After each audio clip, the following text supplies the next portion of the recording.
Super Mario Bros. Wonder is great and all, but one area in which the game is severely lacking in are its boss battles. Sure, you've got the Castle Bowser boss fight, which is phenomenal, but you've also got your excruciatingly easy junior boss fights. And whatever this is. With the exception of the final boss in the game, every single one of the boss fights in Super Mario Bros. Wonder are just downright terrible. So how do we fix them? Ironically, I believe bringing back the Koopalings would have been the right decision, even though fans have been clamoring for the removal. I don't know about you, but I personally would prefer 7 unique Koopalings to the mind-numbing junior boss fights we actually got. So let's imagine how much better Super Mario Bros. Wonder could have been with the addition of the Koopalings. First, we've got Pipe Rock Plateau, and here I chose Morton to be this world's boss. The original Palace level's Wonder effect would be utilized in the boss fight itself, as Morton would transform into a boulder, and you would have to outrun him as the castle completely collapses on itself. While this wouldn't be a boss fight as much as it is an escape, I think it would be a nice way to start off the Koopaling boss fights and show how much they've changed since the new Super Mario Bros. Era. And besides, Morton transforming into a boulder ties in perfectly with the fact that this world is called Pipe Rock Plateau. It's a no-brainer. Next up, we've got Fluff-Puff Peaks. Considering Lemmy has traditionally been associated with snow worlds, I felt as if he'd make a perfect fit for a boss here. The boss room would consist of a slippery ground with small gaps on both ends, and the main gimmick would be inspired by the Hoppo Wonder effect seen in Here Come the Hoppos, but instead of the Hoppos raining down on you, it would be Lemmy's balls. Pause. This could be a bit annoying, but at the same time, it could also be a pretty nice challenge for a boss battle as well. Moving on to Shining Falls, where we've got Larry. Inspired by his appearance in Electrodrome where he's seen as a DJ, this boss fight would center around the rhythmic aspect of this game. If you don't jump to the beat on time, you'd be stunned like you would if a sledge bro did a ground pound on you. Additionally, there would be disco lights you'd have to avoid, otherwise you'd be damaged by them.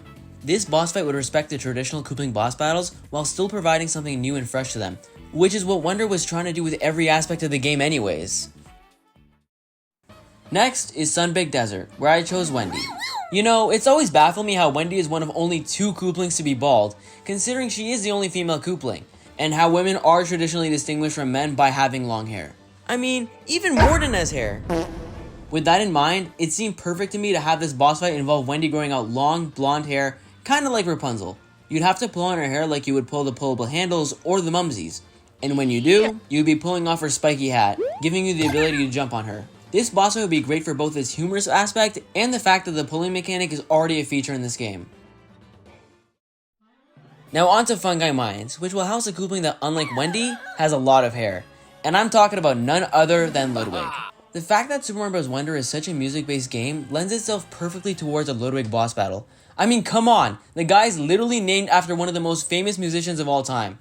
This boss fight would have Ludwig using all of his familiar moves, such as his flutter jump and cloning abilities. Except on top of that, there will be music notes flying by on the stage, and those would be the only platforms, so there will be no floor here.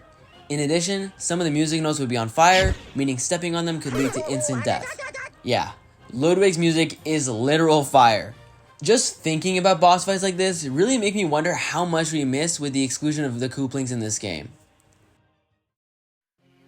With all of the previous worlds out of the way, there's only one left, and that's Deep Magma Bog. But wait, we have a little dilemma here.